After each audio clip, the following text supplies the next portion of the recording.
자가격리 수칙 위반자들 중에는 정말로 이 시민정신이 문제가 있어서 이탈한 분들도 계시지만 혼자서 모든 거를 하려다 보니까 감당할 수 없어서 문제를 일으킬 수 있는 그런 소지도 있었다는 게 저의 생각이기 때문에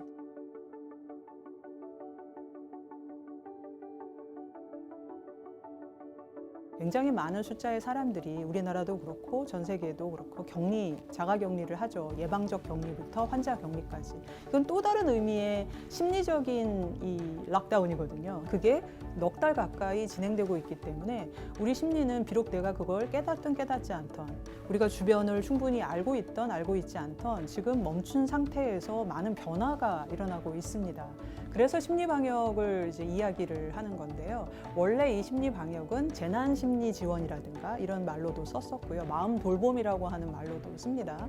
하지만 우리가 바이러스 방역이란 말을 쓰는 거를 활용을 해서 심리방역이라고 한 거죠. 우리들의 부정적인 심리들, 아주 심한 불안이나 과도한 공포감이나 아니면 주변 사람들을 못 믿고 불신을 하거나 아니면 경계심을 갖거나 이런 것으로부터 우리들의 마음을 지키자는 차원에서 심리방역 이야기를 했던 것이고요. 우리나라 국민들, 특히 대구 경북 주민들은 굉장히 충격을 많이 받았기 때문에 심리적으로 많이 힘든 상태에 있습니다. 그때 신천지 사태가 끝난 지, 소위 말하는 호강된 지는 좀 지났지만 한번 일이 벌어지고 나면 아물 때까지 오래 걸리죠. 그래서 대구 경북 주민들의 스트레스, 또 서울 같은 경우는 이번에 이태원 클럽 중심의 이 집단 감염으로 인해서 어린아이를 둔 부모님들의 이 놀란 마음들, 그리고 학교를 가지 못하는 아이들의 마음, 지금 저희가 조사로는 이 성인들만을 대상으로 하고 있기 때문에 청소년과 영유아의 마음을 잘 알고 있지 못하고 있습니다. 이게 저는 걱정이 돼요. 왜냐하면 이미 임상에서는 많은 선생님들께서 오랜 동안 병상에 누워있는 어린 환자들이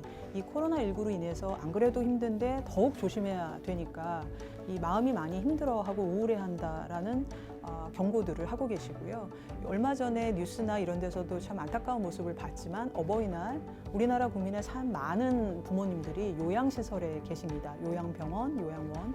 그런데 마음껏 만나서 손을 붙잡거나 포옹을 한다든가 함께 식사를 하고 있지 못한 지금의 상황은 전 사회적으로 우리가 지금 심리 방역, 마음 돌봄이 필요하다는 것을 뒷받침하고 있고, 저 개인적으로 코로나19 위기 극복 연구에서 굉장히 중요하게 담아내고 싶은 주제가 이 심리 방역에 관련된 지금 우리들의 마음이 얼마나 스트레스 상황에 놓여 있는가. 그 중에는 주부들의 역할 가중에 의한 스트레스가 상당히 높고요.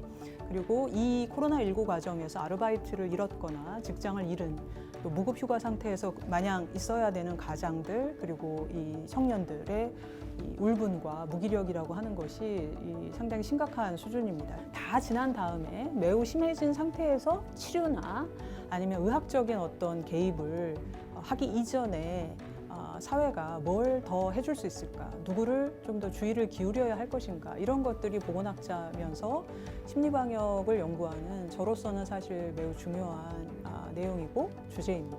그래서 저는 일단은 연구 차원에서 조사를 해보니까 서울시의 상당수가 다음에 다시 한번 모니터링을 해야 될 만큼 스트레스 상황에 놓여 있다든지, 얼마 전에 전국 1000명 대상으로도 조사를 했는데 거기서도 이 스트레스 점수가 지금 당장 도움이 필요한 사람은 10%가 넘어갔고요. 절반 이상이 다시 한번 측정을 해서 계속 이런지를 알아봐야 되는 상황으로 드러나서 이제 곧 언론이나 아니면 학술적인 자리를 통해서 공개는 하겠지만, 우리가 이제 본격적으로 생활 속의 거리두기 상황에서 서울 시민, 또 뭐 대구 경북의 주민들, 전국의 국민들의 마음 상태에 대한 진단과 그리고 이와 관련된 연구를 해야 되는 때라고 생각합니다. 외국도 그렇고 우리나라도 그렇고 이 자가격리가 참 걱정입니다. 그러니까 너무나 그렇게 보면 지금까지 아주 소수의 경우를 빼고 그 많은 분들이 자가격리를 완수해낸 것은 대단한 성과라고 저는 생각해요. 시민사회의 협조와 이해가 없으면 할 수 없었던 일이라고 봅니다. 다만 저희들의 조사를 했을 때 첫째는 자가격리에 대한 이미지가 이제 답답함, 고립, 무서움, 그리고 내가 여기 있지만 지금 내가 원래 했어야 되는 뭐 어머니로서의 역할이나 학생으로서의 역할이나 이런 걸 하지 못하게 된 것에 대한 걱정과 불안이 컸고요. 앞으로 우리가 또 두 번, 세 번째의 신종 바이러스는 언제든지 올 수 있다는 것이 전문가와 방역 당국의 이야기이기 때문에 지금의 상태가 조금 더 안정을 찾으면 우리가 어떻게 하는 것이 좀 덜 힘들고 조금 더 유익하게 이 자가격리를 할 수 있는 것인지에 대해서 준비와 개선은 좀 필요해 보입니다. 특히나 많은 정보에 그 온라인으로 접근을 할 수 있는 청년 세대나 교육 수준을 좀 많이 높은 혹은 소득이 충분하셔서 자가격리 공간을 충분히 확보할 수 있는 경우와 다르게 혼자 있다든지 장애가 있으시다든지 아니면 그 보건소나 이렇게 연락을 올 쪽에 의사소통이 힘드시다든지 원래부터 지병이 있으시다든지 이런 분들은 자가격리가 단순히 나가지 못해서 답답한 이 문제가 아니라 상당히 그 자체가 자가격리라고 하는 것 자체가 또 다른 스트레스와 또 다른 어떤 건강상의 어려움을 줄 수도 있는 경우가 됩니다.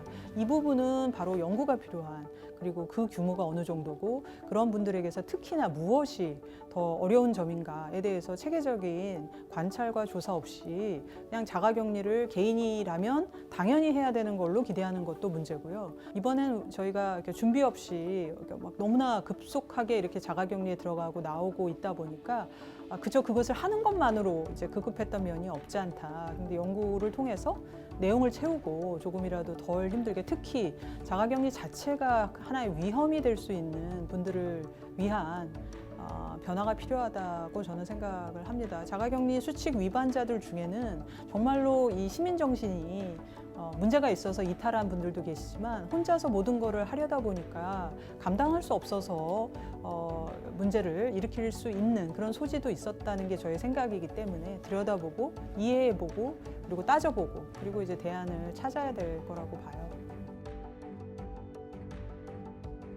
비대면에서 대면으로 안전하게 저희가 다시 일상을 할 수 있게 된다면 해야 될 연구는 정말 많습니다. 근데 우선은 저는 이번에 그 확진자가 되신 분들, 그래서 그 확진의 경험에 대해서 잘 이해를 해야 될 필요가 있고요.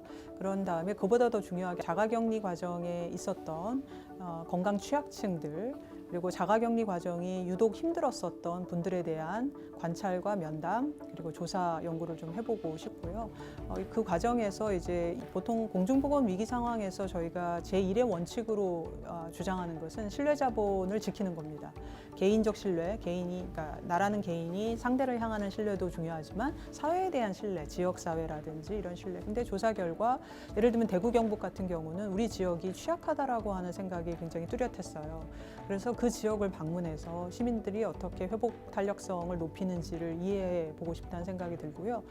장기적으로는 이번 그 온라인 설문 방식으로 알게 됐던 많은 결과들을 조금 더 왜 그런 대답을 했을까를 이해하려면 가까이 다가가서 이야기도 들어보고 사례도 모집을 하고 그리고 이제 장기간에 걸쳐서 그 관찰도 해야 되고 그런 연구들이 필요합니다. 근데 지금의 비대면 상황에서는 상당히 힘들기 때문에 그런 연구를 하나 해보고 싶고요. 국제 비교 연구가 이제 우리가 여행을 할 수 있고 대면할 수 있다면 꼭 해보고 싶은 지금은 이메일 정도를 통해서 이제 항상 질문이 그거예요. 이제 친구나 동료 연구자들은 어떻게 한국에선 사재기가 없었니? 외국에선 휴지가 뭐 동이 난다든가 어떻게 한국은 강제로 이 셧다운이나 락다운을 하지 않고 이렇게 그 확진자 수를 줄일 수가 있었니? 정말 너희 나라가 유교적이고 권위적인 그 질서에 복종을 해서 그런 거니? 그럴 때마다 저는 진짜 웃죠. 제가 마치 그것은 가보지 않은 나라가 대충 이럴 것이다라는 썰이라고 하는 것만 믿고 윤곽만 가지고 이제 설명하는 것이기 때문에 이런 이야기들을 본격적으로 하려면 오고 가고 가서 직접 보고 또 오랜 동안 자료를 쌓아야 되니까 대면이 가능해지면 그런 연구들을 해보고 싶습니다. 평상시에도 대학이 할 일은 여러 가지가 있지 않습니까? 근데 코로나19라고 하는 감염병 그리고 제가 이제 보건학자인데 저희 쪽에서는 공중보건 비상사태라고 하는데요. 이런 공중보건 비상사태에서는 사실 단일한 이제 명령과 그러니까 이제 어떤 요구가 있으면 그거를 지침을 따르고 준수하는 것이 굉장히 중요합니다. 근데 그러다 보면 근데 모든 사람들이 위기가 왔다고 해서 똑같이 일사불란해지지는 않아요. 이럴 때 우리가 이해를 하고 서로에 대해서 그 사회적인 예상되는 문제들을 미리 짚고 이런 부분들이 왜 중요한지를 알리고 그러니까 이것을 뒷받침할 수 있는 증거와 자료를 만드는 이게 지금 이 코로나 위기 상황에서 우리 대학이 해야 될 일이다.